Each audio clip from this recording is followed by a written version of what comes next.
And good evening. And yes, I know I'm late by 4 minutes, but here we are. I've been in the house about 16 minutes, so that's why.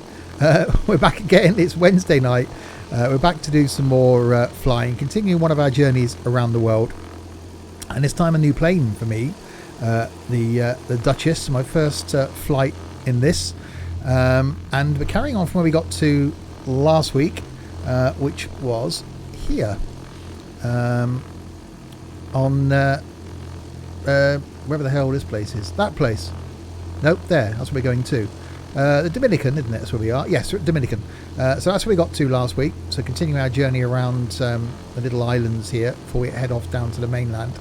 And tonight we're going to be doing the 156 miles hop across to Puerto Rico. And then make our way around the group of islands before heading on down to the mainland. Excuses. Yeah, you spoke excuses wrong there. I'm joined on this adventure this evening by a man over there that's not actually in what looks like a 737. Yeah, sorry. It's you're not in. No, you're not like in a 172. We'll come to you in a minute. It's Chris Brown. Good evening, Chris. Good evening. And what plane are you actually in? I'm in the Just Flight Duchess. Oh, that sounds familiar. Indeed. But yeah, there isn't. It's actually the same plane as this. A bit of a size difference, and you've got a couple of whopping great big jet engines on the front of yours. Well, aftermarket modifications. Yeah, and across the apron there from us, in what looks like a 172, is Mr. Gazariah. Good evening, Gaz. Good evening. And what is it you're in? I'm in the DR401 now. What's that? You weren't in that about 5 minutes ago. No. Okay, nice little plane. Hopefully. So hopefully, yes. So first time I did a trial flight in the Duchess, I had no airspeed. So we'll find out in a few minutes if that's still actually the case. Evening, Juan. But yes, first actual flight in the recently acquired Duchess. After finally managing to get it running and then working out why I had no sound, I think we're all good to go. And we've now got fuel as well. So runway for departure then is going to be, in theory, if I can click on where I am, One on the left. 7, the one I'm heading towards. Yep, there's the one. Okie dokie. I don't know if we've got a taxiway down there. We've got a backtrack. We've got a backtrack, haven't we? Got a backtrack out. Okay. Well, let us depart then. So we'll have a look around this proper in the air, but not got many twins that I've bought for X-Plane. Obviously the awesome DA62, but this was on sale, so grabbed it, and hopefully a nice plane. Right, off goes Chris. Gaz is on the move as well.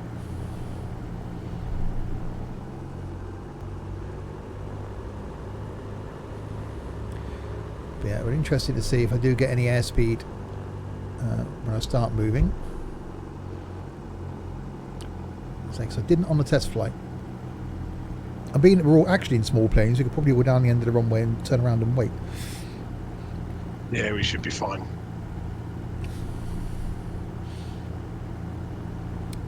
So we're all in twins then. If Gaz is in a DR401. This is a single engine. Which one's the twin then? 400. That's the DA62. This is one of the. I thought one of the Robins was a twin. Nope. Oh, okay. Ignore me. I was going to say something's fallen off. It's supposed to be a twin. Yeah. Well, Let's think on the ground back there. It was a twin, then we let Gaz have it. You don't need 2 of these. It's fine. What does that button do? Oops. Yeah. Engine release. Yeah.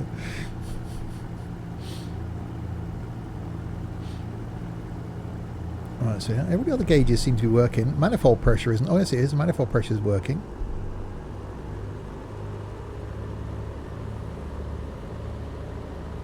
Even the clock works. Well, that's the important thing. Not that I ever remember I said it.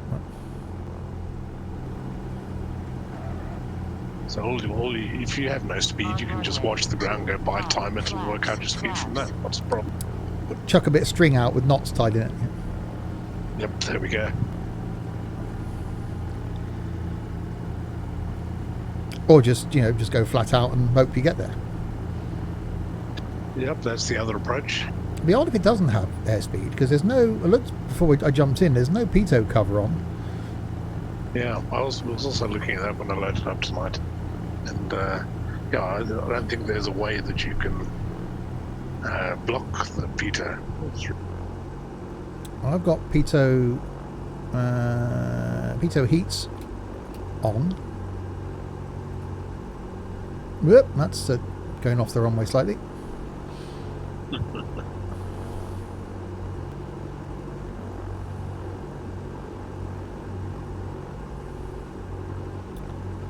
Could have probably taken off. Just turn the other way and take it off. Don't need that much runway, surely. Yeah, this is quite a long runway, isn't it? End up back in Florida if we keep going much further. Which is probably only about 10 miles in that direction. It's only taken us, what, 8-9 months to get here?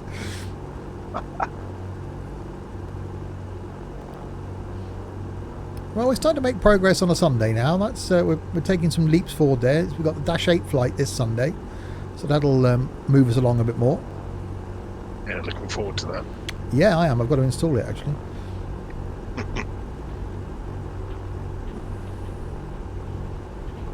Blimey, it's definitely a long runway. I bet we'll all be airborne by the time we even get to the taxiway. Yeah, probably. Gaz will definitely. Yeah. With his one engine.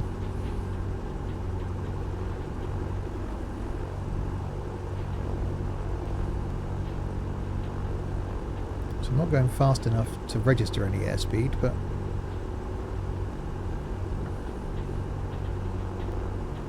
if it doesn't work, then I might have to try reinstalling the plane. Yeah, that's weird. It's a really simple instrument as well, you know. I like simple.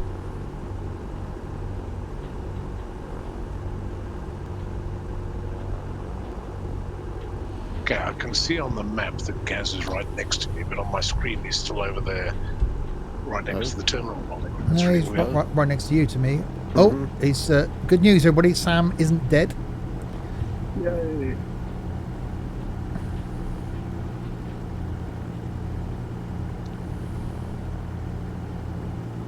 He's suffering from terminal man flu.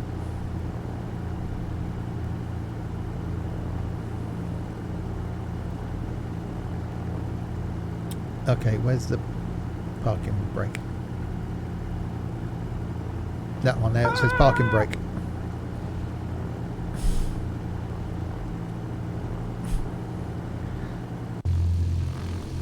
Right, ready when you are. Cool. Gaz, do you want to lead the way? Sure. Thank you.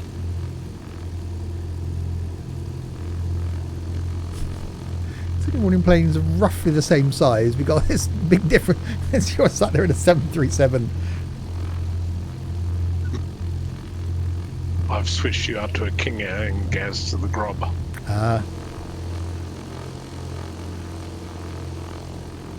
Engine run up. Well, the engine's on.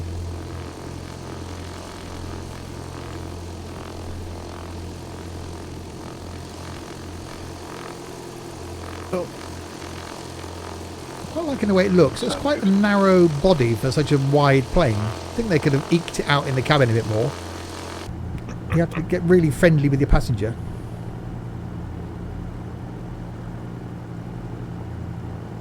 Who bought a 767? Chris is actually in the Duchess, the same as me. Just looks like he's in a 767. Right, Gaz is airborne. Chris is on the move.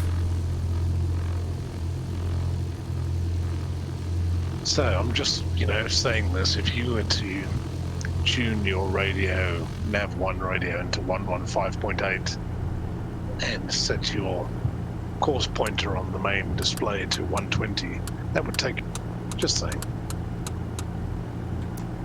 Right, 115.8 is tuned. Right, the little yellow arrow on your main compass display. Turn that to 120. What the hell? Oh, I see. Hang on. I'll go there. There's already a little marker thing on that already. Little marker thing. Yeah, the arrow's now on it. There you go. And you should see it going off diagonally to the right when you're lined up with the little yellow line upwards into the...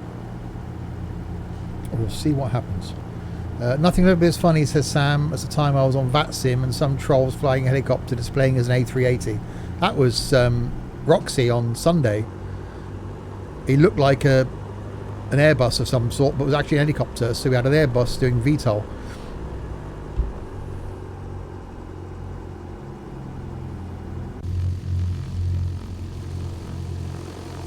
Right, so Chris is in the air. Right, will I get airspeed? That is the question. Hang on, have we got landing gear on this thing? Oh, we have. We do indeed. On runway 7, flaps. Flaps? What the hell sort of noise was that? Flaps. I say, what the hell sort of noise was that? Okay, let's go.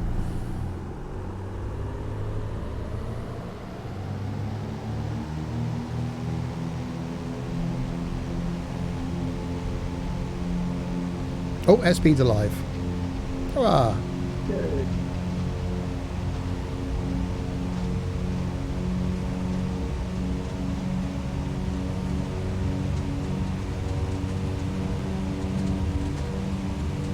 Well, she's sat in here now, sat here waiting for it to call out 80 nuts.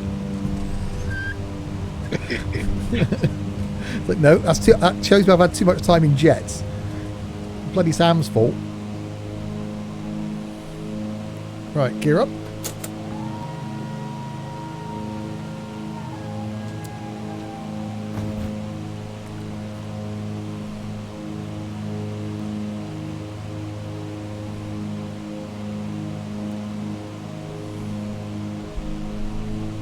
And off we go.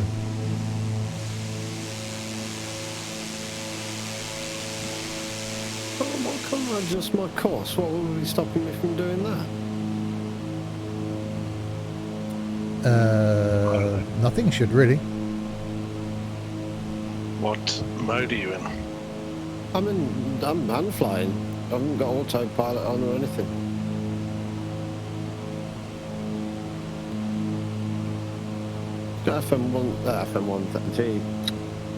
T1000. Neither of the bloody knobs are working in any of the modes. I mean, specifically for course, and it's changing on the panel, the SciTech panel. The numbers changing on the SciTech panel, but that's not changing what's actually in the plane. It's strange. I wonder whether to use this. Let's try this. It's not a bad looking plane, I guess.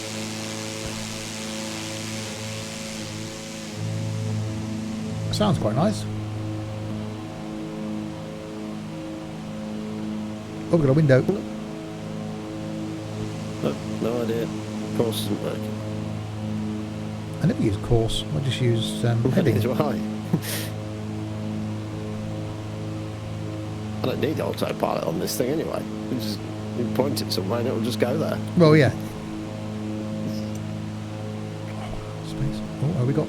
Oh, we've got functioning things. Ah, no. Say you missed a trick there. You should have made the light work above your head.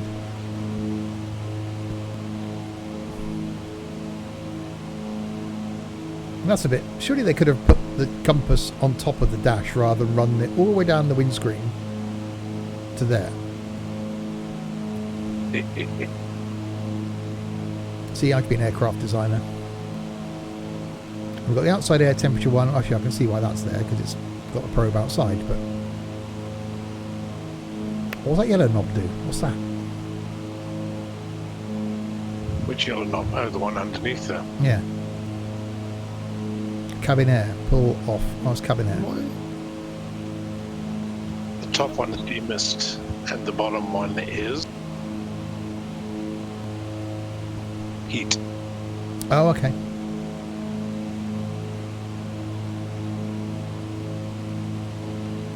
So I'm not exactly pushing it. Still climbing, approaching 2,000 feet. Quite nicely detailed. Well, it's really nice inside. I very much like this one. Yeah.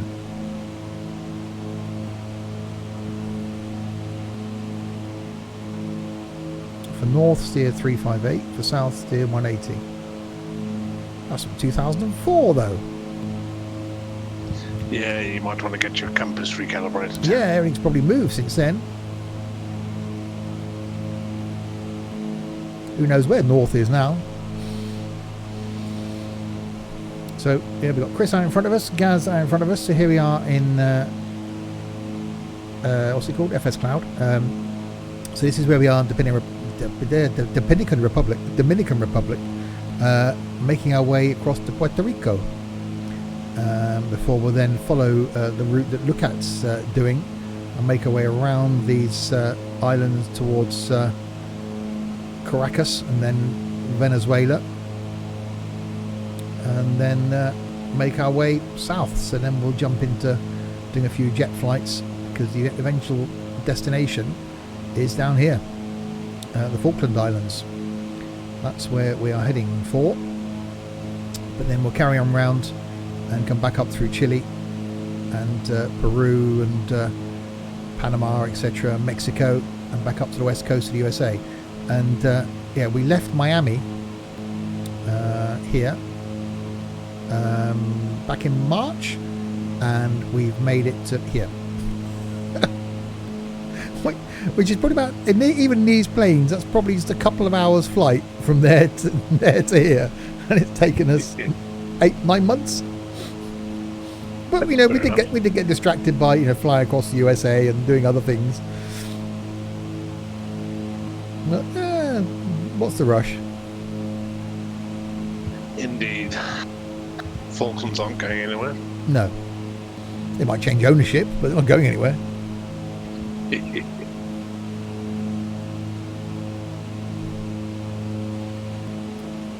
So I haven't touched the throttle, and I'm now cruising quite nicely at about 135.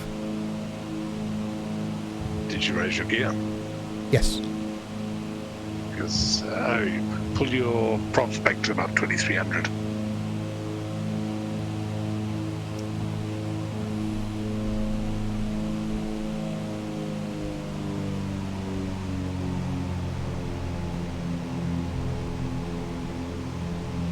There we go. That's better. It doesn't sound like I'm ragging it now. And you should be able to get an indicated 145, 150-ish. Yeah, we're creeping up.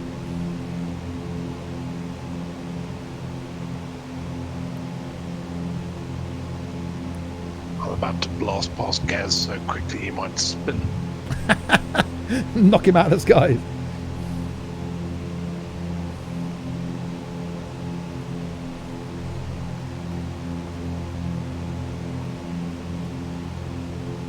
So tell me, is your GPS on GPS mode or VLOC mode? That's a very good question. It's yeah. When I find the switch in order for me to know which mode it's on. Bottom left corner of the screen. Oh, that. VLOC. Now on GPS. I didn't program anything into there, actually. I'll stick it back on VLOC, because it should follow your nav, which you tuned in just now. Yes. There is a line going straight the way I'm pointing.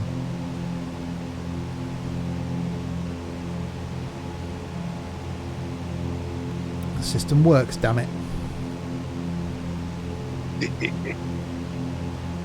Of course, now the tricky thing is we're going to go out of range of that radio just now, but then we'll be in range of the next radio, so it's not a problem. Oh. Well, that's pretty poor show, isn't it? Well, you know these radios. So basically, put your standby frequency as 113.5. That's the radio at the destination airport. 113. Yeah. Cool. And then when you lose connection to the radio, you'll see a little red tag will come up on that display. Then you can just switch radios to the other one and carry on in the same direction. Oh, it sounds complicated. It's actually really easy. It sounds complicated. It's remembering having to do something. If something told me that I was no longer, in range of that radio, a big flashing light on the dash or something. Well, a big red flag appears in the corner of your compass.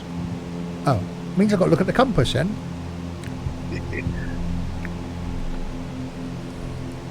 I shall keep my eye on it. But yeah, just over 140 now I'm doing. Cool, sounds about right. Got a ground speed of 152. 149. I could push the throttles a bit more.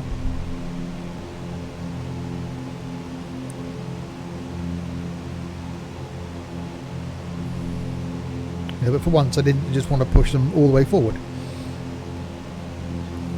Yeah, no real need, I suppose. No. Oh, people keep posting things on Twitter that I can't see. It's annoying me. Still struggling to log in. Yeah, it shows me the tweets. It's on so-and-so's done something, and it gets me to the login page. It says you need to reset your password. So click on that, and it says put your name in. Put your name in. Click here, and it says, do you want to reset your password? Yep. Put your name in. Put your name in. Takes you to another screen. Do you want to reset your password?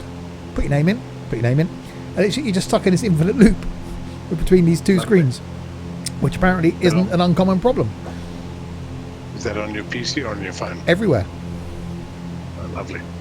So I've contacted support, well, that was yesterday morning, and it says it takes 2 days for them to come back to you. So lovely.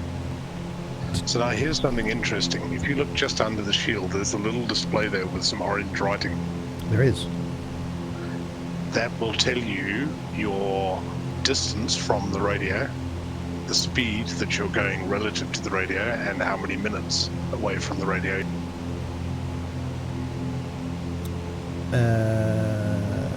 So that's saying 9 minutes, 22.4 miles, 22.5 miles. So I'm going away from it. Indeed. Okay, that's quite cool. So we're tuned into the radio at where we left. Yeah. Just because the other one was out of range. So it's quite handy. You can completely navigate without the need for a GPS. It's, once you know how to use it. Yeah.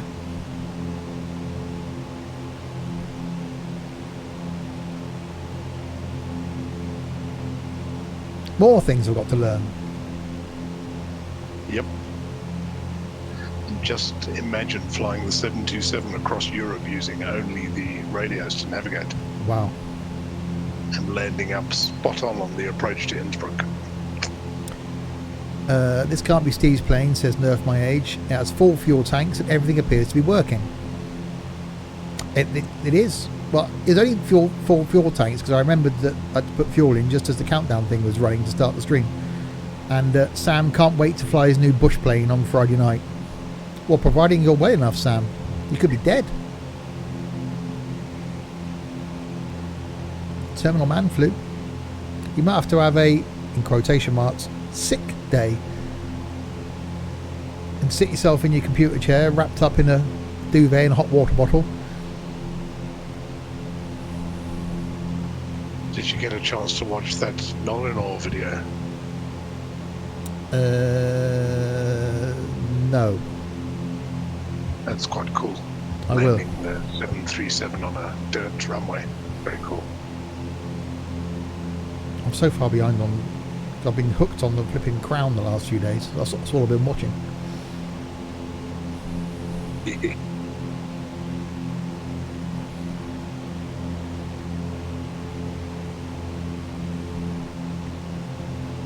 So that's saying.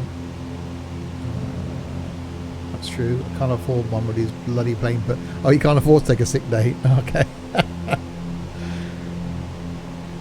If you go into work and they send you home sick, surely they'll pay you. I always used to appreciate it. If staff came in and they looked so rough and I sent them home, I'd pay them. Because you've made the effort to come in. That's fine. We appreciate that.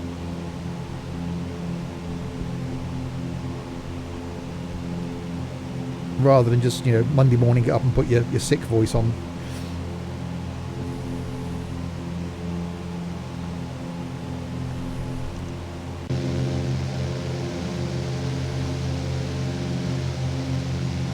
Oh yeah, Sam's got me looking at new bloody phones now. So you lot are a bad influence on me.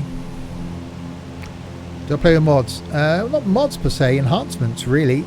Obviously we've got Active Sky, which is the sort of biggest thing that's running, which obviously gives me the weather. Got SFD Global running. In the UK I've got all the Orbex scenery and a couple of random Orbex airports, and that's about it. I've got Traffic Global and the SAM, but that's more for jetways and stuff, and that's about it. So not a lot apart from that. It's pretty much stock X-Plane. I'm just as bad making me buy the 732. I didn't make you buy the 732. I didn't make Roxy buy the 732. I suppose Chris is going to blame me as well. No, I'm blaming Sam. He was the one who posted the link. Ah, there you go. So it's your fault, Sam. Whose fault was it I bought it? I think I found that one myself, didn't I? No, I think Chris might have suggested it. No, it wouldn't have been me. I would suggest the 727. No. Nobody saw me do it. You can't prove anything. I could look back on Discord. Damn it. What it was, I think I was looking for a jet that didn't have an FMC, and I think you might have suggested that. Oh, yeah, You're probably right. yeah, yes, I did, said Sam. I approve it was you. And I love that 732. I haven't regretted buying it from the very first day. That noise when you just flick the power switch on, it's like, oh yeah. I tell you what, it really is good. Yeah. Oh, it's brilliant. I can see why it's $20 more than the 727. Yeah. Definitely. So we will have to organise a group flight when Sick Note's able to join us without any issues. Maybe on that week he's got off at the end of February. You have to join us for a Wednesday or that Sunday or something, Sam. We have to do a 732 flight. You could always do it to that gravel strip in Canada. Oh, that's not a bad idea. No ILS and all that rubbish. Indeed. So Chris and Gaz still out in front. I don't know what Gaz has done to that Robin, but he's really moving it. Throttles all the way forward. Maxed out. I'm at 135, 152 ground speed. At 6,700 actually. Quite high. Blimey, I'm at 2,000 feet. Considering I said it's 2,500 feet, so I don't know what's going on there. Well, there you go. Yeah, there you go. Sam's going to join us that week he's off. Cool. So we'll organise it for that Sunday. You have to remind us in Discord, Sam, when the week is, and we'll plan the flight for that Sunday. Because Roxy can do the Sunday. He's got 732. You've got it. I've got it. That's 4 of them. Noz has got no willpower, so he's probably bound to buy it by then as well. If he hasn't already. If he hasn't bought it already. Now, you see, I was going to fly the 319 to Luxor after Khartoum, but then some guy published that SAA cargo livery for the 727, so I'm going to have to fly that. Indeed. Damn it. Yeah, I need to fly the 72 again.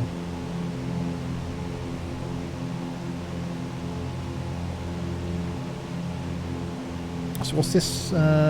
Sunday's flight is Gambella, yeah, it's a cartoon. Yeah, that's the one. And it's 464 miles. That'd be quite nice in the dash. Yeah, be a bit long, but still well within the range. If you select the arrow on the left of your screen, then the top right icon looks like a light bulb, so you can turn the overhead light on. Yeah, I just thought there might have been a switch. I know about the pop-out jobby, but I just thought there might have been a switch to actually do it up here.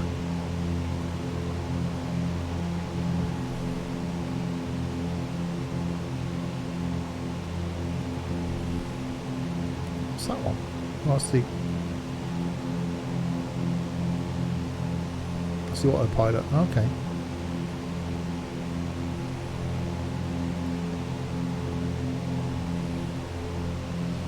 But yeah, nice plane this. Definitely like it. Cruising quite nicely at sort of 150. Ground speed of 158.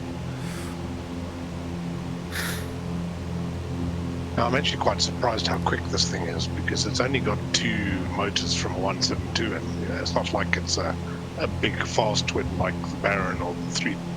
And it's It not, still gets quite a move on. yeah, it's not exactly a small plane either. I used to have a Captain Sim 727, says Sam. Although it was great, it never really grabbed me like the 737-200 did. Also, the 737-200 was my first ever flight at like 6-7 years old. Oh, you're going to love that, the 732.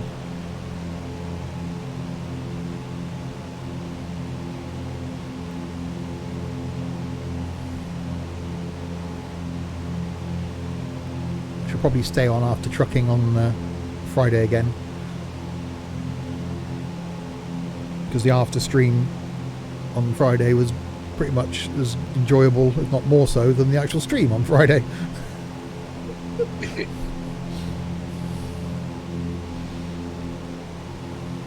Proper VOR flying, indeed. I quite like using the FMC in that, actually. It's quite nice. Although I bought it to not use the FMC. It's nice to have the options. Yeah. I do like picking up cargo jobs in FSE and the 727 in Europe and just flying VOR to VOR and that. It's good. Yeah, I just got to get the starting procedure off hat and that. It's not so bad, it's just everything spread out so much. And then it's a case of, well, I need to fly a DC-8 again. That needs to be a thing. Indeed. I've flown up, well, I took off once.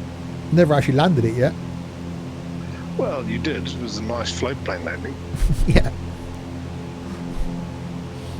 So I'll have to come back out of the hangar at some point.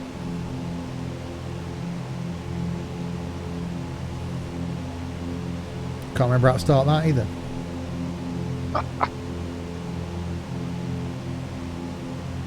I must have managed to start that, because no, you've got a DC-8, haven't you? Or haven't you? Yes, I Yeah, do indeed. yeah. You must have talked me through it then. Probably. It's quite easy, I think. Yeah. Not the most in-depth simulation of the plane there ever was, but it's good fun. And then it's what's next? The TBM definitely on my radar. Well, you know, that SR22, which is being released by TalkSim, is basically by the same people. Oh. That'll be probably March when they release it. And, you know, just by some weird coincidence, it's the same plane that Stefan Drury is flying around the world. Oh, nice. Yeah, we'll have to watch that. Sam says, I'm not 100% sure whether the current flying 732s have FMCs retrofitted, or they're still his old school flying style. Well, that one in the video I posted was had an FMC and glass screens as well. Oh, nice. Just Flight A300 is on Sam's radar. Yeah, that BAE 146 is on mine, definitely. It'll be a few months before we see that, though, I think. Yeah, quite a while, I would imagine. Yeah. And it's going to come to P3D first, you understand, and then 6 months after that we'll get it. Yeah, P3D. Yeah, Bastards. I don't know what else is out or coming out. I need to get this once PC Pilot.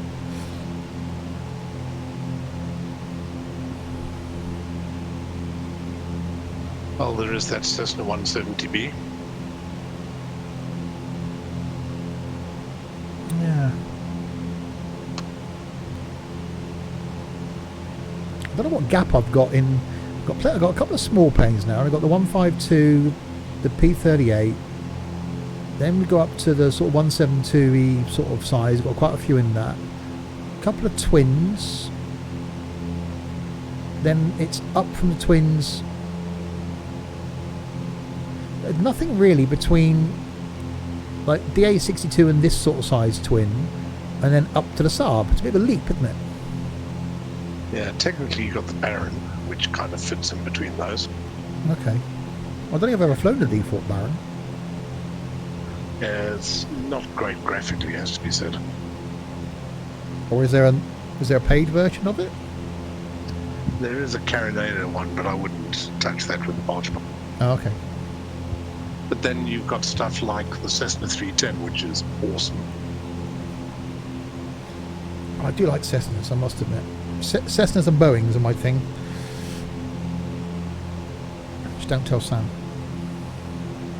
And then, of course, you've got the Mooney, which you probably haven't updated to version 4, which looks much nicer. No, I did. I went through the other Saturday and updated all my planes after that list you posted. Hang on, no, was that just the Just Flight ones? That was just the Just Flight ones.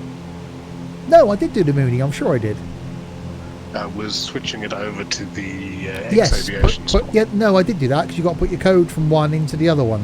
Yes, I did. I did do that.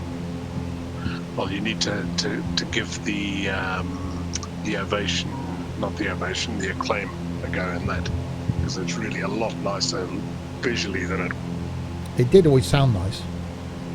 And that plane will kick this Duchess's arse on performance. Ooh. Sam says, as much as I've grown to like the Airbus, you can't beat the old school 732, 752, 747, 762s, MD-80s. They're just all what when jets and aviation are all about for me.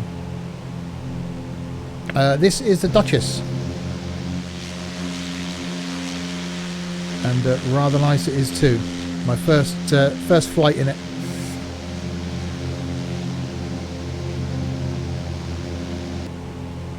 Yes, 747 is appealing.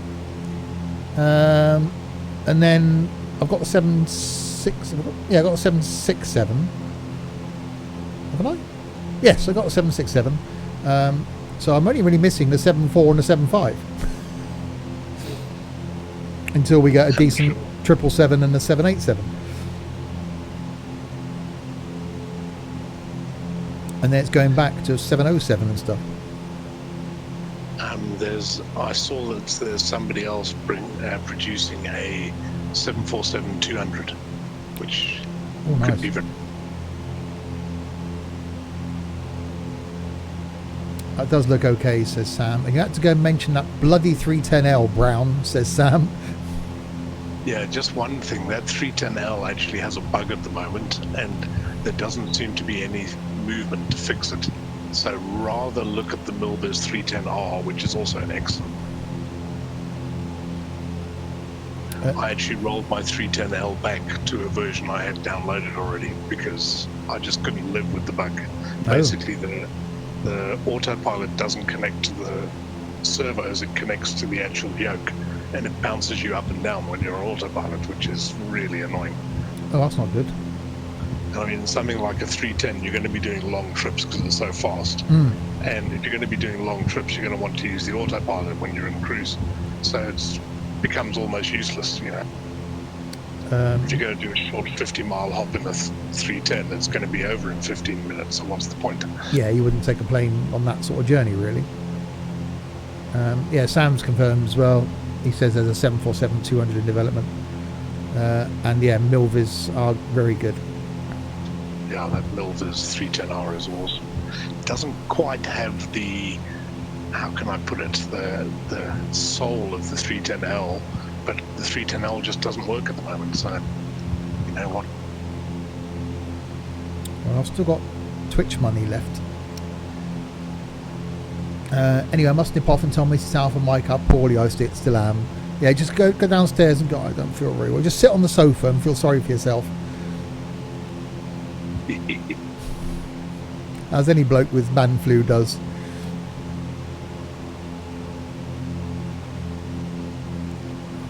Yeah, I quite like that aviation magazine I was reading. Had a whole story about the 747 SP,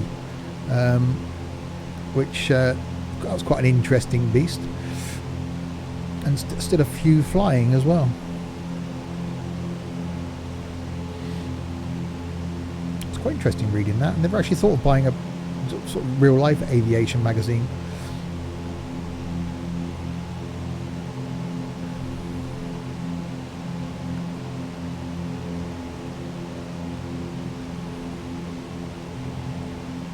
So oil temperature's fine, oil pressure's fine, fuel pressure's fine, fuel quantity's fine.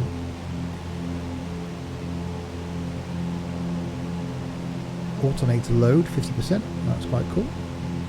It's really well detailed. It is, as we've come to expect from Just Flight. Well, yeah. Okay, have a look in your compass on your main panel. Have you got a red nav flag in? Yes. Right, so you might just want to move your heading bug around to where your thing points and switch to heading mode until you can pick up the next.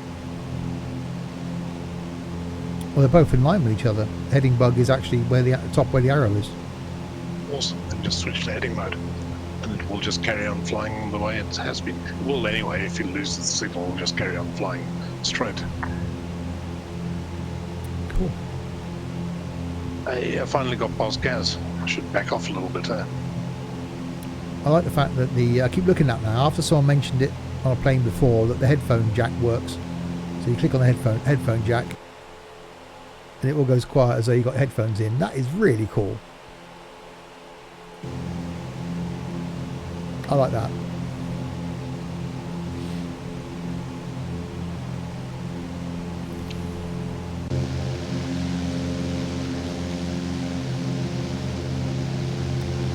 So yeah, so here we are now, sort of still along the coast of the Dominican, heading across now to Puerto Rico, which is our destination.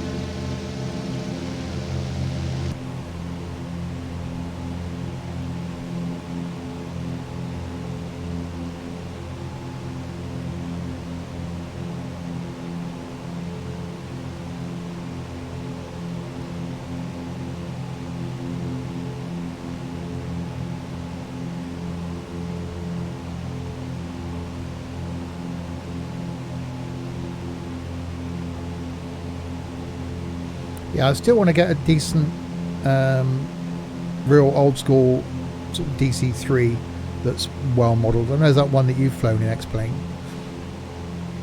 Yeah, that's actually better than any of the paid ones at the moment. Oh, okay. It's actually a really nice plane, has to be said. It is, the interior is modelled on the C-47 as opposed to the DC-3, but you know, it's everything works more. It's a shame we haven't got any more. There's no real old school prop airliners. There's no sort of constellations. Yeah. Well, that's what I've been watching The Crown, and obviously that's based around the 50s, and when they went off on touring around Africa and stuff, they took off from London Airport in a Constellation. Obviously they didn't actually take off in it, but that's what the plane was, and I thought, oh, that'd be so nice in X-Plane. Indeed. And one of the old big flying boats. I mean, those things are just awesome. You know, those things went from London to Australia, so you know, with plenty of fuel stops, obviously. So something like that in X-Plane, again, just with radio navigation, would be really cool. No, even when those things started flying, they didn't even have radio navigation. They had a sextant. Oh, Christ. It was like, yep, France is that way. or India's that way, off you go. Now, the route from London to Johannesburg used to fly across the Mediterranean, then down the Nile, basically, to Lake Victoria, and then follow other rivers out of there until they got to South Africa. All in float planes. Can you imagine doing that trip? Awesome. Oh, God, yeah. But yeah, there's so many planes that are missing. And I'm guessing, you know, as it is a growing market now and a lot more call for a lot more authenticity and a lot more variety of aircraft, there must be people having a demand. You know, I don't even know where you'd look. I have to have a look for forums and stuff for people that are, you know, looking to see if there are these sort of planes in development. Yeah, there is a plane request forum on the X-Plane.org. But it's, you know, people having the time. Well, the problem is you don't want someone putting out something like that and for it to be not great. So you really want one of the bigger companies to be doing it. And there's so much time and effort goes into these. It's not something they can just bang out in 20 minutes, is it? Indeed, especially when you get to big, complicated planes like that. They're going to take many, many months.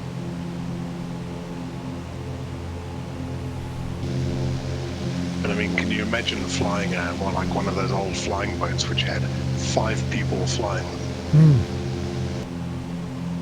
jumping between all the different stations and stuff? Oh, awesome.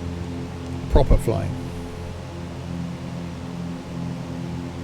But it's not even, not that I've looked much on the military side, but there's not even, or are there, like Lancasters and stuff like that? Sort of real old school. Yeah. There's a fair number of World War II planes out there, including the bombers. So you can get those.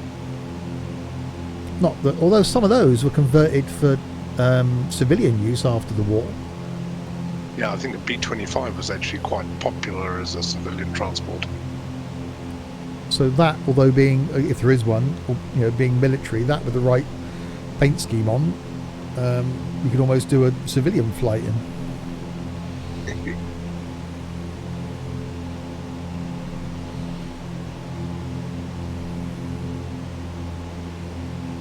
Right, so Chris is out in front, the Gaz is up there. Still heading in the right direction. Land just about over there to our right. And in front of us somewhere is Puerto Rico. And just a one stop this evening. And then Sunday will be a longer flight, 492 miles, I think it is, in the Dash 8, a plane that I've yet to fly. So my first flight in that plane will be on Sunday, unless I get a chance on Saturday to take it up. I'm going to have to remind you every 10 minutes that the throttle goes into reverse when you pull it down to 0. Oh, I keep doing that in the 732. Oops. Yeah. That's why I'm hoping that we finally see the honeycomb throttles this year, because that'll be a definite purchase at the Flight Sim show. Yeah, that does look very nice. It does look very nice. The yoke doesn't appeal to me because I haven't got room for a yoke, but the throttle does. But then it almost makes one of my panels redundant because it's got landing gear and stuff like that, and there's some of the switch gear on it. And the autopilot, I think. Yeah. So I could almost get rid of 2 of my panels.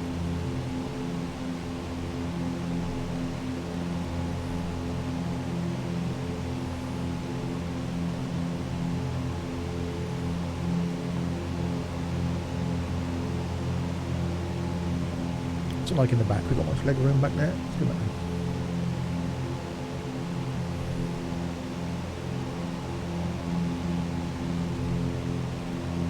Yeah, it's not bad.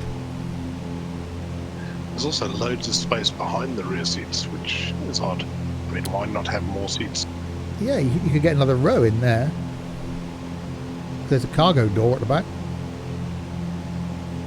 and there's a hat shelf that says no heavy object, because everyone flies with a hat.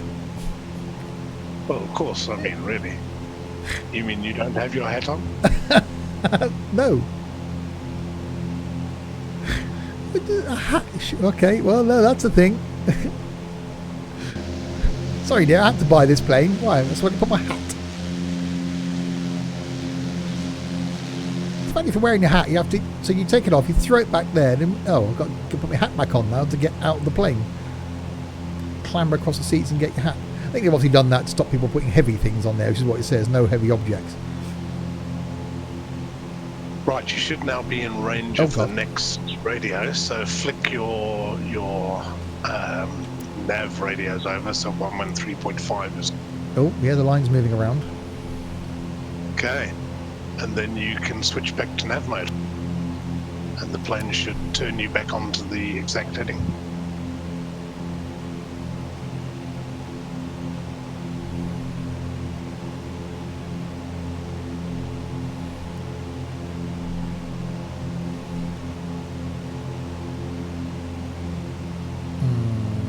Okay.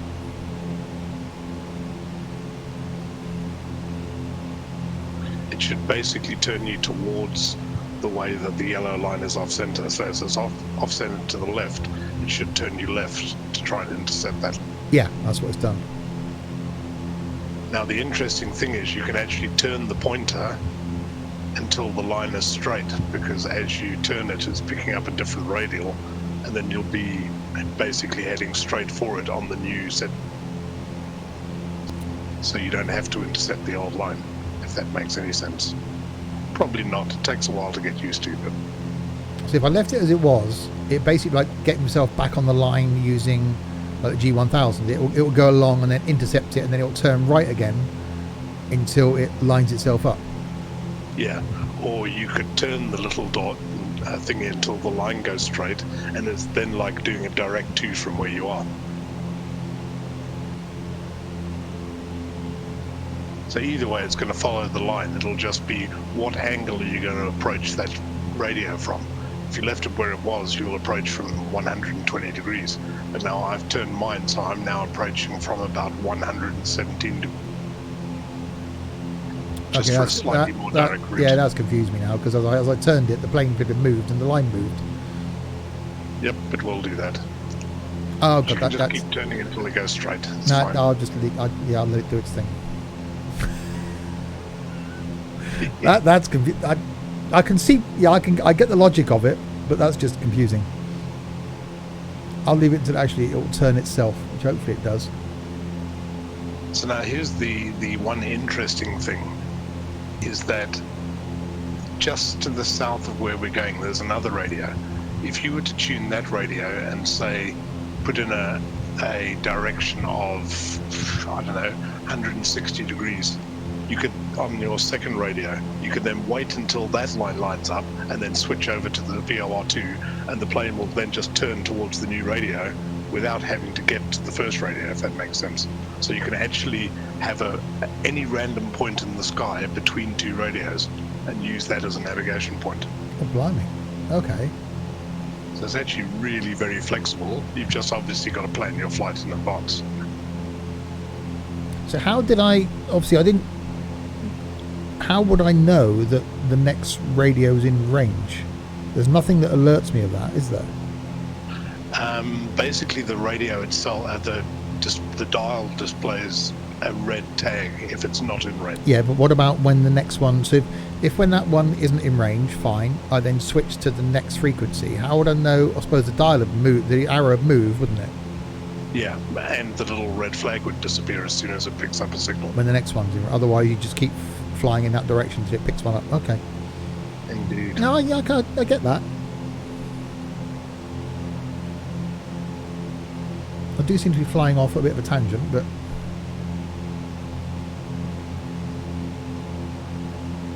I'm hoping it's going to turn me. Is your yellow line in a straight line, or is it It's off? becoming more of a straight line. I think I am actually turning towards it now. Yeah, as it goes to straight, you should finish your turn. Yeah, I am. I'm turning towards it. I like that. Yeah, it's quite cool. So And where? the nice thing is if there's like a valley and you want to come in from a different angle, you just set that on the pointer and then you fly towards that line. And when it gets there, it'll turn you and fly you down the valley. Ah. Okay. So, for example, with this radio we're tuned into now, it's at the far end of the runway.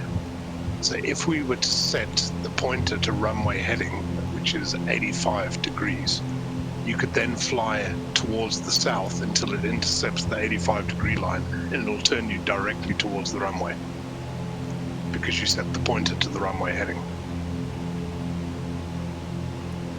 Right. Yeah, I think I get that. Okay, it didn't finish turning me. I'm still flying off. Oh no, there we go. No, there we go. No, it's doing its thing again. Cool.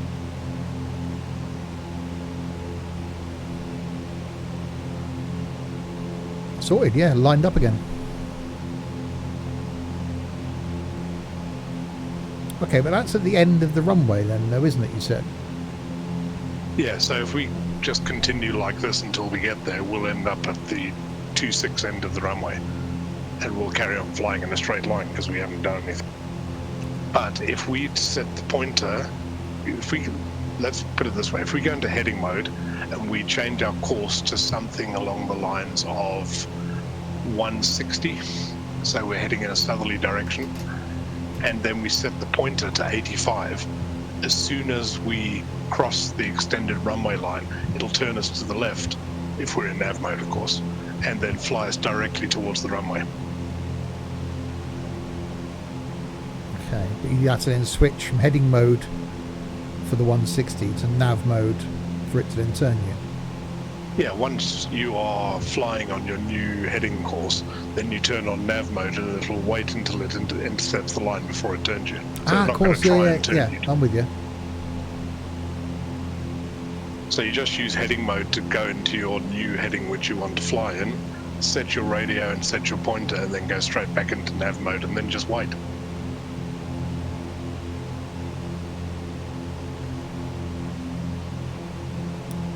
That seems too easy.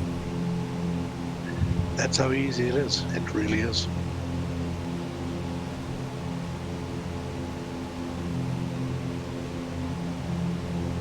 What isn't so easy is hand flying with the radios, because I always tend to get mixed up with which way I have to turn, left or right, to make the arrow straight. Okay, so if I put heading at 160 now then, roughly.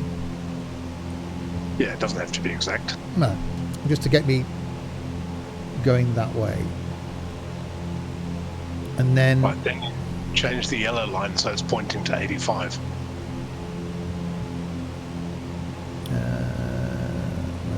That's one little notch to the left of east.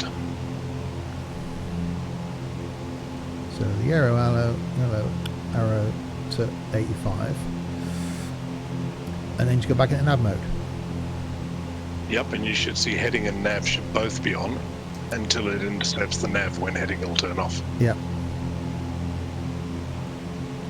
That's... Okay, I get that. That's probably easier than... Like what I normally do in small aircraft is just set a heading to somewhere at the end, 10 miles on the end of the runway, and then turn to runway heading. Right, there's two things you need to be aware of. The first one is this radio is not directly in line with the runway, so it's never going to be exact, but it will be roughly. The second thing is that VOR radios aren't accurate enough to do a proper approach. As long as I get me lined up, yeah. But it'll line me up roughly with where, so the runway will be somewhere in front of me, which is good enough. Yeah, indeed. It might be sort of parallel half a mile to the left or parallel half a mile to the right, but it'll be... You'll be able to see it. Indeed. Okay. The one thing is, and I don't know about the performance of this particular plane, sometimes you have to be on about a 45-degree entry to the course you're going to try and capture. Okay. And we're probably at about 70 degrees to the course at the moment, ish. So just keep your eye on the yellow line. If it does go past the vertical and start dropping below, then just use your heading to get you back on course, and when you're closer, the nav will take over. Well, we'll try it. I'll back the speed off a bit, and I'm descending down to 1500 feet now as well. Yeah, we are getting quite close. Huh? Yeah. Time to get the weather, I think.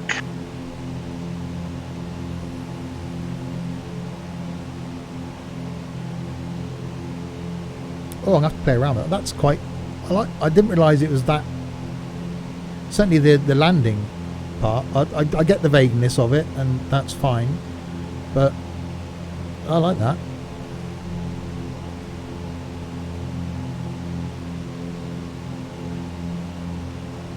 That was really good. It's also nice to do it in a plane like this, which has got the more modern compass display. The older ones have a needle which leans instead of being an arrow with the center section that moves. It's just a little bit more difficult to read, but it's the same basic principle.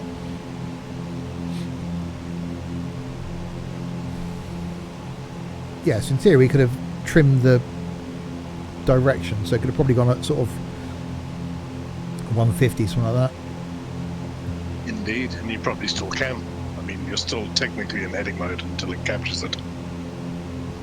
I'm going to keep mine on 160 and just see what happens.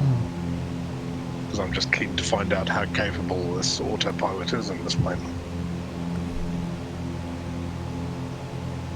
Alright, so speed's backing off a bit now as well. So we're getting a little bit closer. There's an island here which looks like almost directly on the line to the runway. So when I get level with that island, I should turn left. Huh. Yeah, I can see that in little nav map. Alright, so there we go. So there's me and Chris. Alright, guys. So the runway's here, and there's this little island here. So in theory, the radio beacon's going to be that. So in theory, when we get level with this island, roughly, we should turn and fly towards the beacon here, but somewhere near the end of the runway. So I'd be interested to see what actually happens.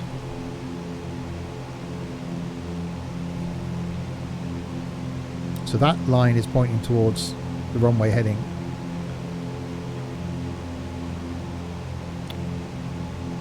So it's just a case of waiting now. Yep. So yeah, I've slowed down, I think about 135. Holding about 1,000 feet. My altitude's 500 feet off, which is slightly concerning. This has been weird. I've got 1,500 set on the panel. I'm at 1,000.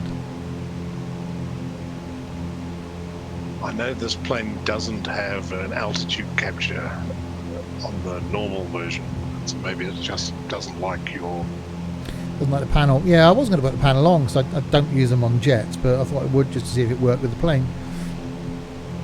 Cool. Were you tuning your radios with your panel? Yes. Well, that's the nice part about the panel.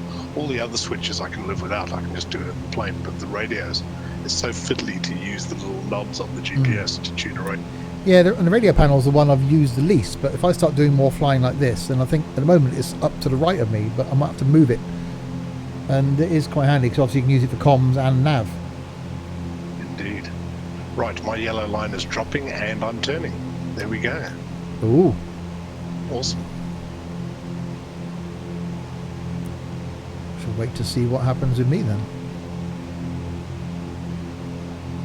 Oddly, it didn't do the entire turn in one go. It kind of did part of the turn, and now I'm flying straight slightly south, and presumably it's going to turn me a second time.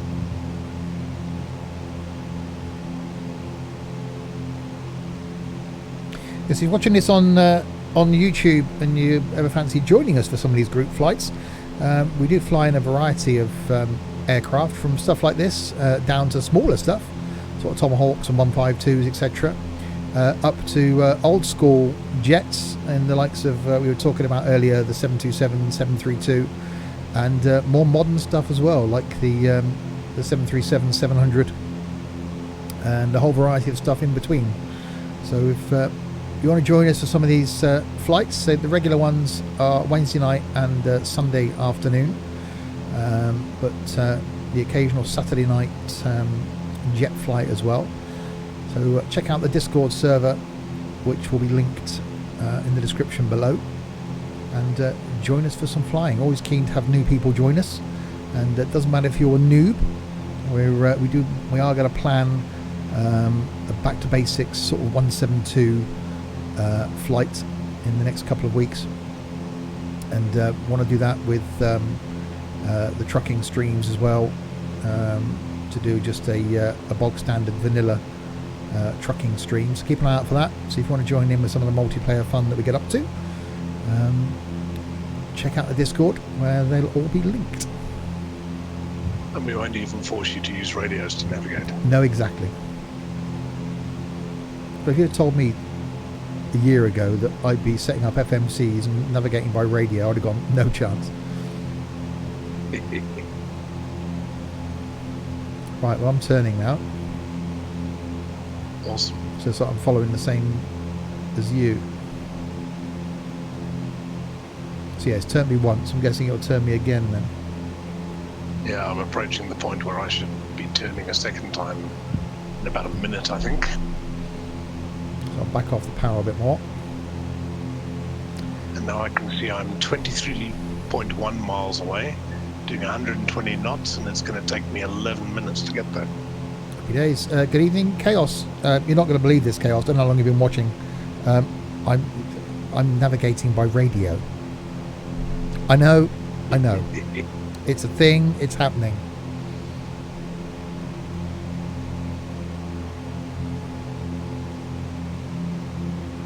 So you have a few months break from us. No, I am. Look, I'm waiting for these. It said this. The arrowy thing is going to turn me to face the thing. I don't know the names of things, but I'm doing it.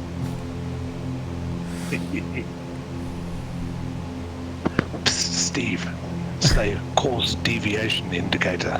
That's the one. That one. Yeah, course deviation indicator. Yeah. Arrow thing, as we like to call it. Yeah, I've been called a deviant before now, but never. You know, thing. Is that a technical word? It is. It's a thing. And so this now tells me, see, 25.3 miles away, 25.2, doing 117 knots. It's going to take me 13 minutes to get there. See?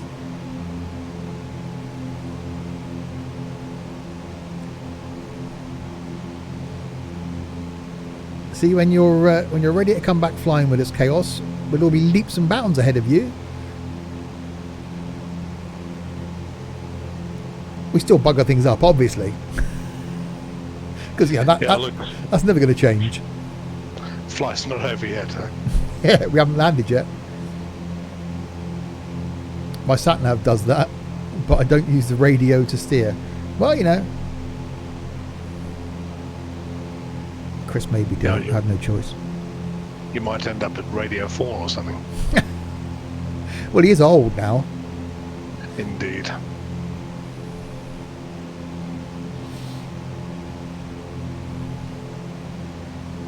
Have you made the switch yet, Chaos? Is the car radio now just, you can't get any other radio station other than Radio 4 and Classic FM? Is that it? Is that all you can get? Golden Oldies is the best. Yeah, a bit like you then.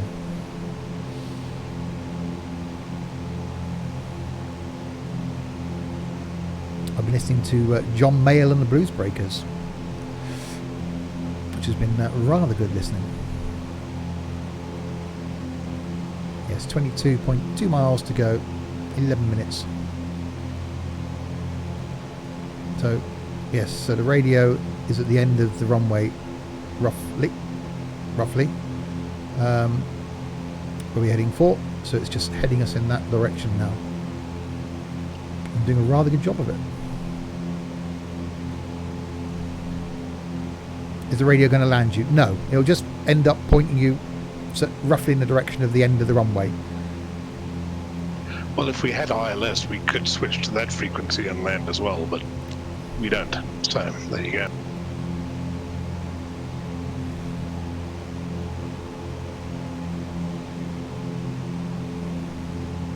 The correct end? Well, yeah, because the wind's only at 1 knot, so yeah, the correct end. None of this mucking around now.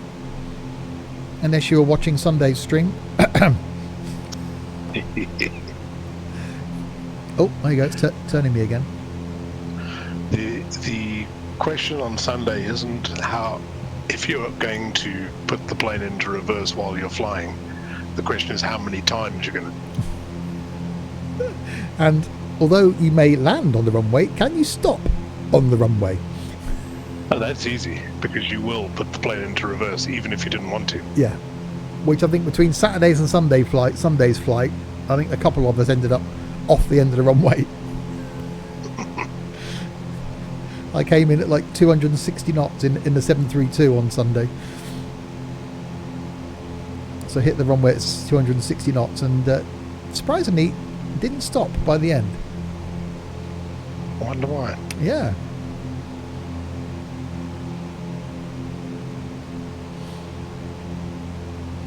Gaz fortunately had bush tires fitted to his Gulfstream.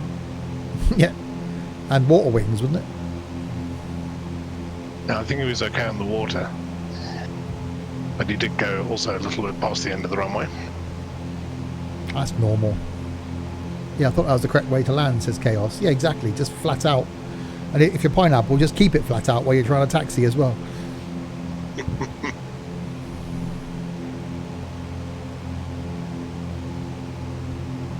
So yes, if you're watching this on YouTube, what date is that going to be?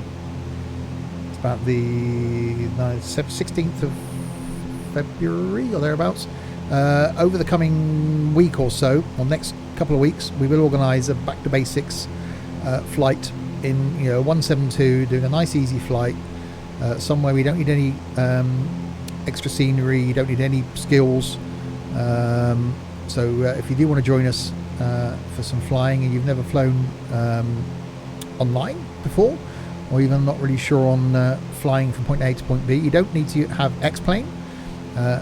Is all we use to link us all together is FS Cloud, which is free, so you can fly with FSX, X-Plane or P3D, and this is the software that links us all together. So let us know in the Discord if you're interested in joining us.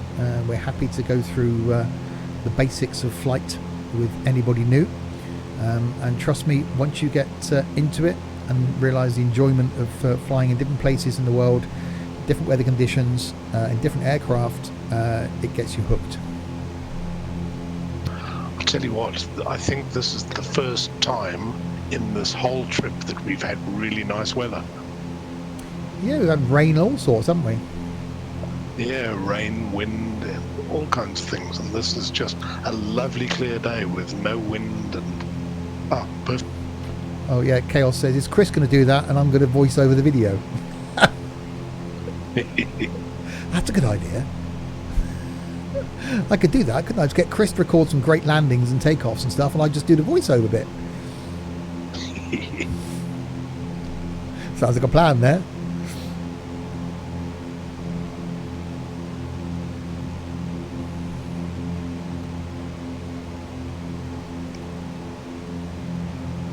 So now we should be directly lined up with the runway according to the radio navigation. Yeah, mine's a couple of degrees off, but it's, nothing major. 12.2 miles.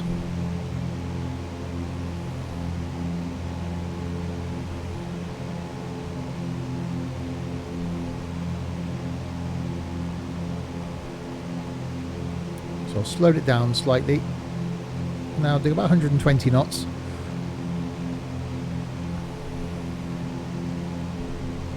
Sure, you're going to blast past me.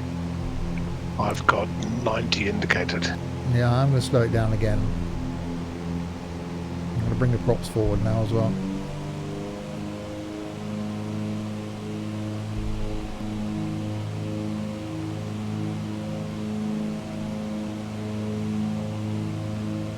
Carburetor ice suspected. Increase throttle, add carb heat. Yeah, carb heat's the two red levers right under the throttle, so you can just pull those down. There we go.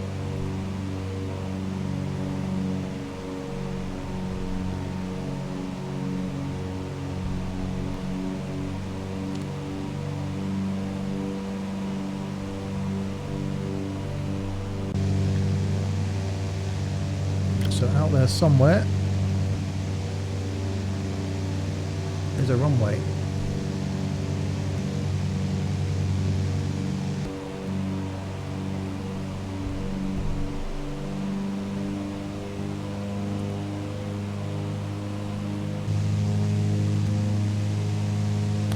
So yeah, the radio navigation worked. We're heading roughly in the direction of the runway, so a little bit of tweak needed at the end, but no difference if you just flew in heading mode. You couldn't necessarily get it exactly spot on. Yeah, this will at least get you in the vicinity and you can just fine-tune the end result. Yeah, and there's the runway. So slightly off, but not by a huge amount. So we'll go gear down.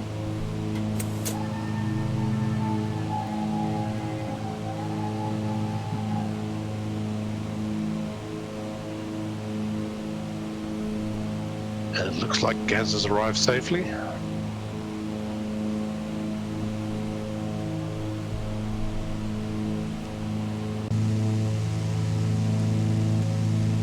Definitely liking this plane. Yeah, it's very nice. Not quite as good as the DR400, but it's nice.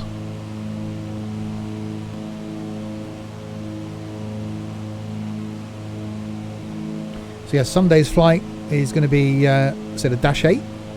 So up a bit from this, still props. I'm not sure yet if there'll be a Saturday flight. But then definitely back back on Friday for some more trucking, so that'll be normal Friday night. Then Sunday will be flight, next Wednesday will be flight, and then there'll be no streams for a week. Be the following Wednesday then.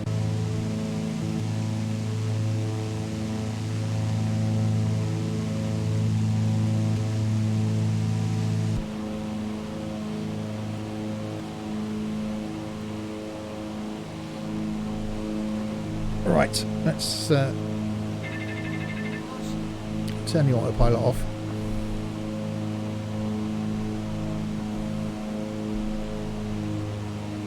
And bring her in.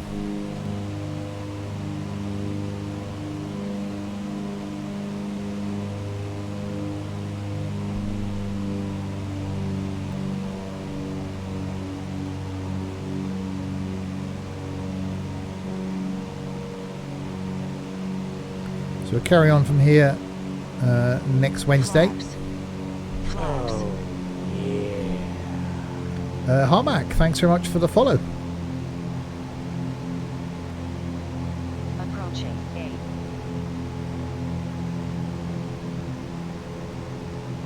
Flaps. Yes, I don't need flaps, it's fine.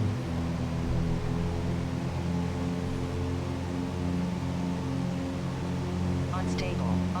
I'm not unstable, it's flying perfectly well. This is a 727 now. Oh, nice.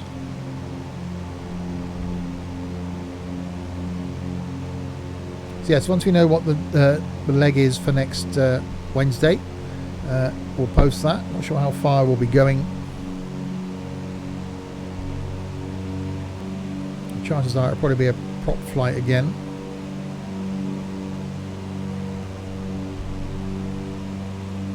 I think I'm a bit low.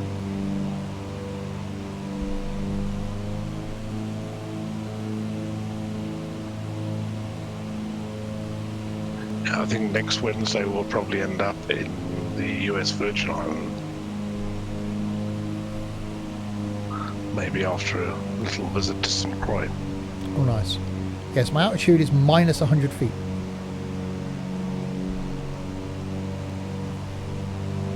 Yeah, that's not ideal.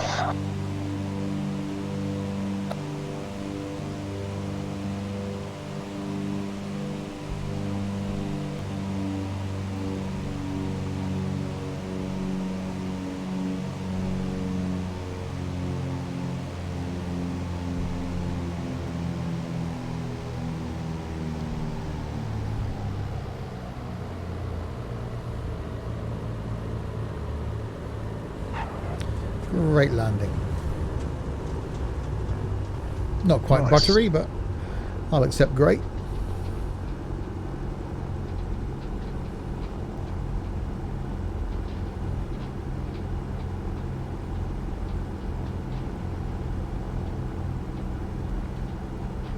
So I had to go and make a nice mug of Horlicks. Blimey, you are old, Chaos.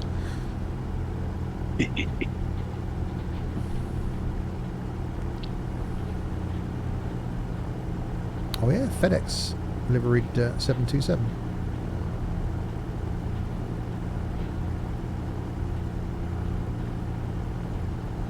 In the hangar? How controversial. I'm not sure if Gaz knows he's in a hangar with his scenery problems. Good bit of parking. No, actually, there's absolutely nothing wrong with this airport, amazingly. Like I say, it's not all airports, it's just the occasional airport. Sometimes the runway disappears, mainly if it's snowing, and sometimes there doesn't appear to be buildings. Weird. There we go. So if you're still seeing me as a 737, that must look a bit odd. It does look a bit odd. How you managed to reverse that in there, I don't know.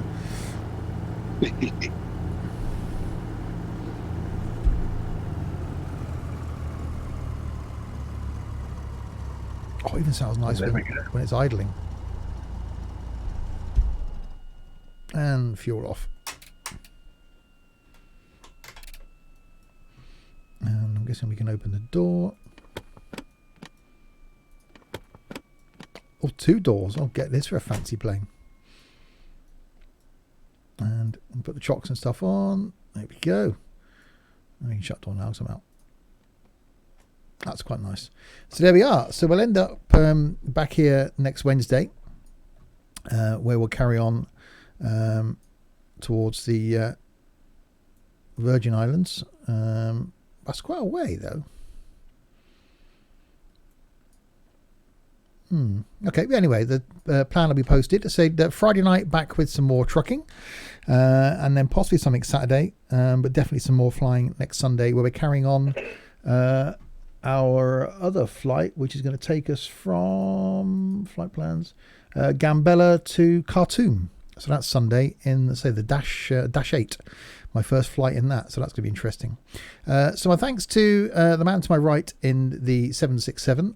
Thank you, Chris. We'll catch you on Sunday for some more flying. Thank you. That was quite nice. Very nice flight. It was, and thank you for the help with the radios.